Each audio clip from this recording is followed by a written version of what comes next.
Ngayon nga pong umaga, kasama po natin ang isang medical oncologist and the former chairman of the Philippine General Hospital Cancer Institute. Nag-viral nga po itong video na inilabas nitong si Dr. Jorge Ignacio kung saan sinasabi niya na maraming taon daw siya sa PGH Cancer Institute at may mga pasyenteng lumalapit na naghahanap ng chemotherapy, naghahanap ng gamot pero wala raw gamot na maibigay at wala rin daw budget. Ito nga po para i-explain yan si Dr. Jorge Ignacio. Magandang umaga po, Doc. Magandang umaga, Chacha and Sir Ted. Good morning po, Good Doc. morning. Thank you so much po, Good no? morning. Thank you for being on the show po, Doc. Yes po. Doc, Okay. simulan po. Maraming salamat din. Maraming salamat din po. Doc, simulan natin dito po sa inyong video statement. Ano po muna ang nagtulak sa inyo para ilabas po itong video na ito? Well, alam nyo naman na katulad ng sinabi ko dyan, na 15 taon bilang paglilingkod sa Cancer Institute, talagang ginawa namin ang paraan na magkaroon ng mga gamot na libre para alam naman natin na ang chemotherapy talagang may kamahalan at talagang kahit na yung pinakamura nga wala pa sa abot kamay ng mga ating mga kababayan na may hirap. Kaya ginagawa namin ang paraan na magkaroon sila ng libreng gamot. Yun ang aming pakay. Well, alam mo naman na dahil ang ating mga budget nga noon akala ko talagang kapos pala talaga. Kumbaga sa isang pamilya, siyempre kung marami kang anak, hindi pinaghahati-hati mo lahat. Hindi naman magiging kumbaga sobra-sobra o ano kaya naman siyempre nagsasakripisyo kumbaga, di ba? Nagkakaganuhan na lang. Tinanggap ko na yun noon ng matagal na ganoon at ako humihingi ng paumanhin lagi sa mga pasyente na yung mga sobrang mahal na mga gamot na hindi na maibigay o nauubusan at times. Sabi ko, pasensya na po talaga pong wala na po tayong pambili doon. So, itinanggap ko naman noon na ganoon. Pero bagaman, ginagawa ng pamunuan ng Philippine General Hospital na as much as possible, libre ang mga gamot, libre ang serbisyo lahat. Kaya naman, nahanga rin ako sa pamunuan ni Dr. Legazpi. Talagang siya gumawa talaga ng paraan kung paano kami nakakapag-orsa na kumbaga, di ba? Oo. Doc, Nung makita ko yung bulto-bultong pera na nakapatong lang at maleta, sabi ko, yes po. paano naman maipapaliwanag ito sa mga kababayan nating ganoon? Amen. Tama po. Na parang walang pambili ng gamot pero yung pera dun sa billiard table nag-uumapaw. Doc, pag-usapan natin kasi 15 years po kayo sa PGH as chairman nitong ang PGH Cancer Institute. Ito bang walang gamot, walang budget? Nung bang panahon ninyo ay nangyayari din? Mas malala po ba noon o mas malala po ngayon? Oo. Meron naman po tayong budget. Yun lamang talagang kumbaga hindi naman kumbaga nagkakasya ng todo-todo para sa lahat ng mga pasyente namin. At saka merong mga pangailangan din ang mga pasyente na mas mahal kaysa dun sa ordinaryong chemotherapy.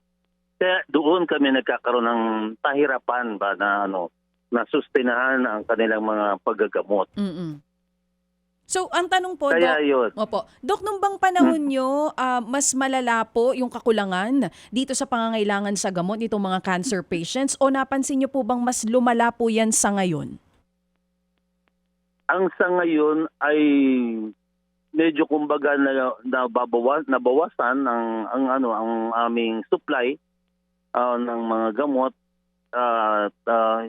Noong araw kasi, yun nga ang pagkakamali ko talaga, tinanggap ko naman yun sa aking video, na akala ko'y wala talagang budget. Kaya Yo. kumbaga, ay pinagkakasya-kasya namin.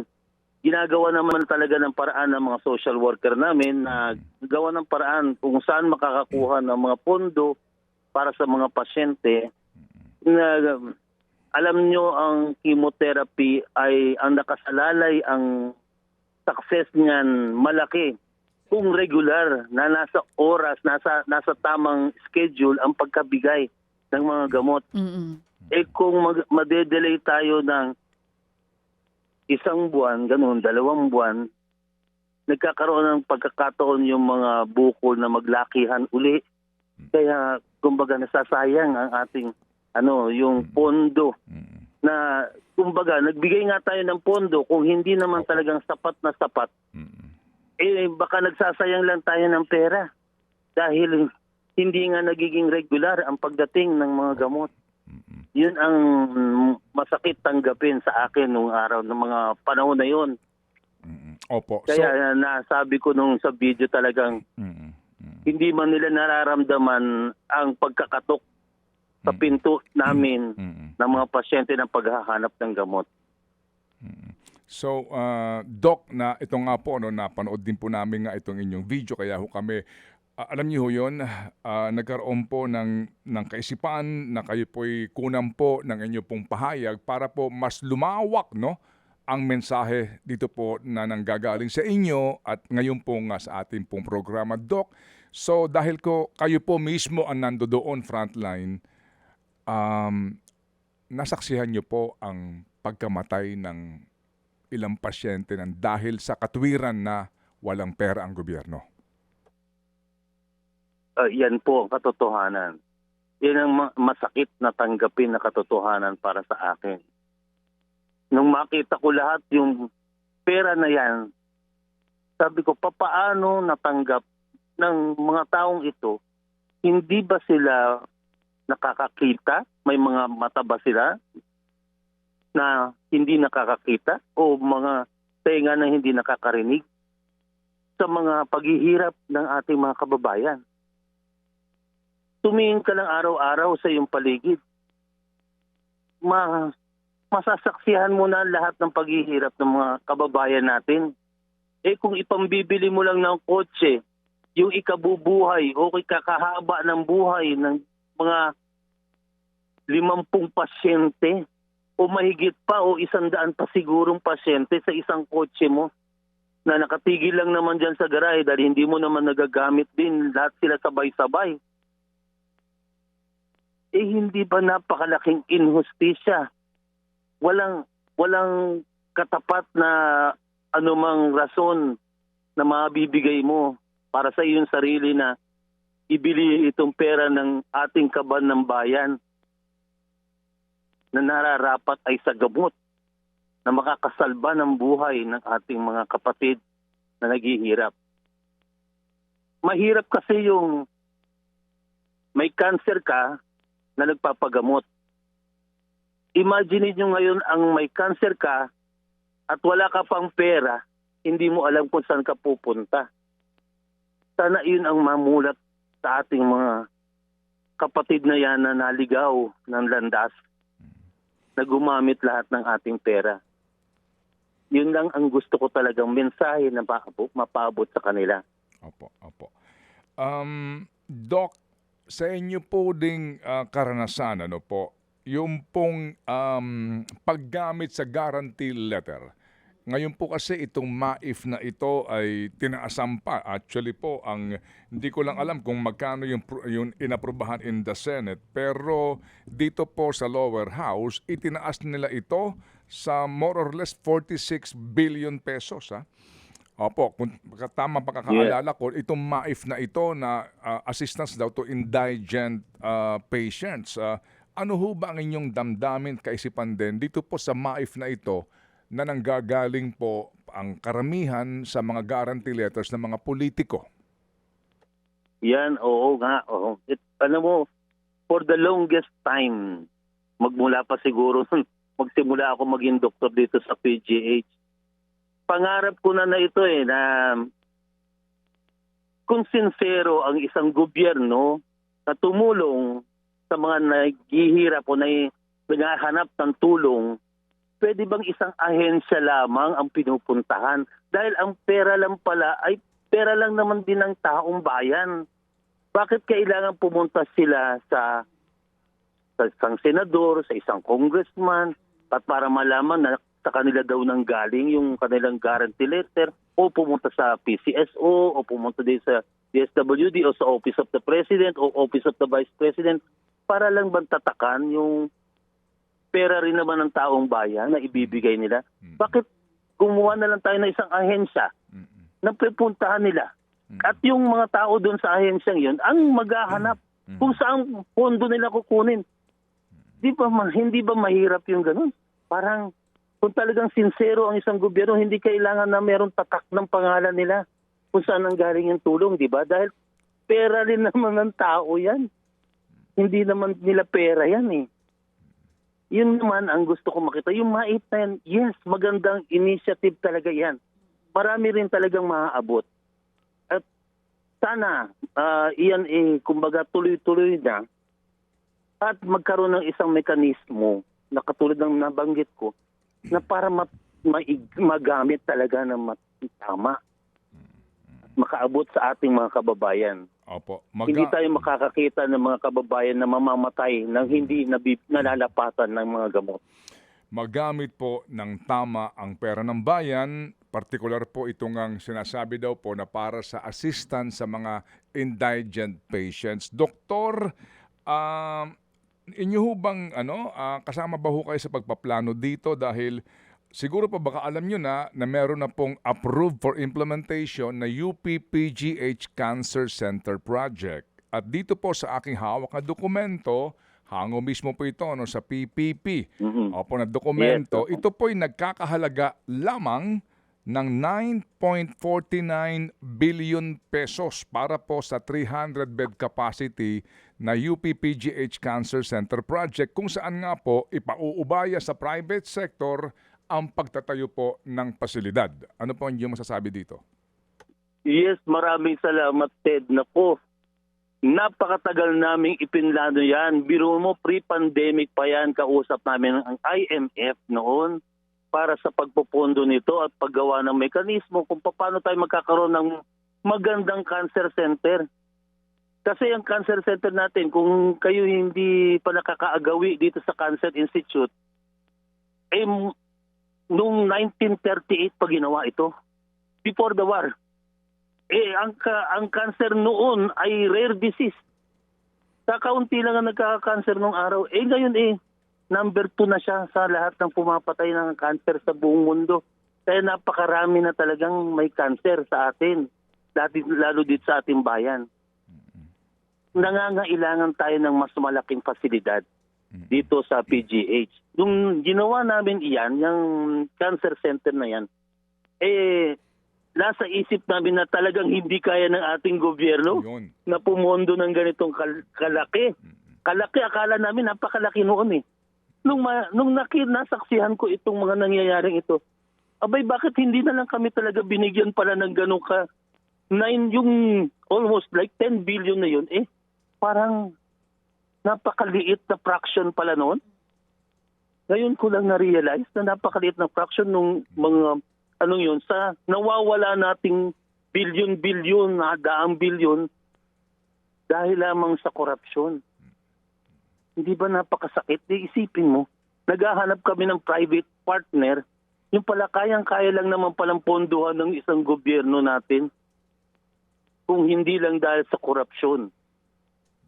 Iyon ang talagang damdamin ng marami dito sa Matagal namin yan pinagplanuhan. Napakatagal. Opo. Naghihintay pa rin kami ng private partner hanggang ngayon. Opo. Yun nga po, doktor, kaya nga din po ito po aking naitanong in the light of your statement nga na parang namulat ang inyong mga mata matapos nyo malaman kung gaano kalaki ang nananakaw sa pera ng bayan, na pinatatalo lang sa kasino, pinambibili lang po ng mga kanila pong karangyaan, and then kailangan lang po ng wala pang 10 bilyon hindi maponduhan. In the light of this development po, sa inyo bang palagay, talagang dapat na isa pribado pa ito kasi alam po naman din natin pribado po ito, we appreciate ang kanilang tulong pero at the end of the day yung private company need to earn. So dito po sa pagkakataong Yes. ito, sa pagkakataong pong ito, ano sa palagay po ninyo? Kasi lumalabas po sir, parang, sorry po sa iba ha, parang barya lang po ito pala eh. Itong 10 billion na ito. Nako, yan nga, tamang-tama yung sinabi mo, Ted. Masakit talaga nang malaman ko na ganoon pala ang nauubos natin. Totoo, napakaliit pala noong 10 billion na yon. Kasi hanggang ngayon, naghihintay kami ng sasagot na private. Eh siyempre, alam mo na nga, tama yung sinabi mo, kapag private, merong ROI yan, yung return of investment na hinihintay. Eh, siyempre, babalik at babalik natin lahat yung binigay nila. E papaano na tayo na, siyempre, hindi ko naman sasabihin na kayang-kaya namin ibalik yun in like 5 years or whatever, no, 7 years. Eh kung pala, kaya pala natin, eh kung yung dun lang sa sinasabi nila mga pondo ng PhilHealth, eh fraction din lang pala talaga yun eh. Yung 10 billion, di ba? Yung nung nabuksan talaga yung isipan natin doon sa dami niyan. Well, honestly, alam naman natin ng mga taong bayan yan at the back of our minds, mayroon tumatakbong korupsyon pero hindi natin alam kung ganong kalawak talaga na ganitong kagrabe ang korupsyon na ito na nagpapahirap pala sa atin. Hindi ba? Kaya nawa ang mga pangyayari na ito ay magwakas na sana o hindi naman siguro talagang totally magwawakas. Eh ma-minimize na talaga ng gusto ang korupsyon, hindi ba? Opo. Sige po. Mayroon lang po pahabol pong tanong, Doctor, ano po, itong si Chacha, dito nga po sa ating pong napaka-importanteng talakayan na sana nga po sa mga nanonood, nakikinig sa atin, mamulat nga po ang mga mata at kaisipan sa katotohanan na ito at makisama po sa laban na inyo pong ipinaglalaban para po sa karapatang pangkalusugan ng ating pong mga mamamayan. Oo. Doc, since matagal po kayo sa Philippine General Hospital, hindi lang po ba sa Cancer Institute nagkakaroon ng ganitong kakulangan sa gamot at kakulangan sa pondo? Nakakausap nyo rin po ba yung ibang mga chairman po ng iba't ibang institution sa PGH na ganito rin po ang problema? At nung panahon po na kayo ay chairman, pagka po sa tingin nyo kulang yung pondo, sa tuwing humihingi kayo ng pondo para mas madagdagan pa po for Cancer Institute, ano pong sinasabi? Bakit daw po Alam hindi niyo, nadadagdagan? Opo. Kasi kami ay dahil nga kami State University Hospital, ang ating pondo hindi kami under DOH, hindi kami DepEd, So ang pondo nito ay galing sa GAA, pondo ng UP system. So UP system maghahati-hati sa mga campuses, UP Manila, Diliman, etc., Los Baños. Tapos yung sa UP Manila, yun kukuha ang PGH. Dahil nandun ang PGH. So, hati-hati ba? Parang pie talaga yun. Parang egg pie. Yeah. Malaki naman na nakukuha namin. Pero talagang hindi sapat. Yung mga ibang chairman, namumroblema rin kami dahil sa ortho, may mga implants yan. May mga metal implants na mamamahalin. Isang kukuha dahil yung pala, ang bawat mga implants nila, naghahalaga ng 150, 200,000, ganyan. Mauubos ang pondo natin, doon pa lang, bawat isang pasyente na gano'n, lumalapit. Hindi lang yan, marami pang iba na nangangailangan din sa eye namin, yung mga transplant, sa eye center, marami talaga. Opo. Na, praises to the social worker ng PGH. Ang mga social worker po namin, walang tigil ng paghahanap ng mga donor, private din ang mga ibang donors namin. Kaya nakakatawid, kung mga pinapagtawid-tawid lang. Opo. Sige po. Kasi nga ito ay UP, PGH, kaya under UP ito.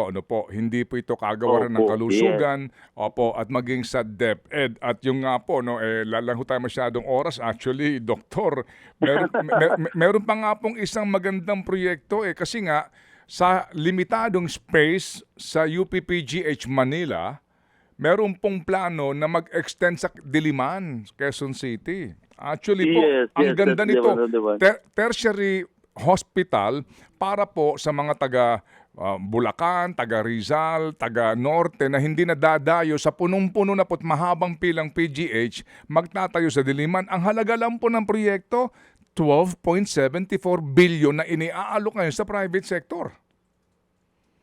Oo, talaga.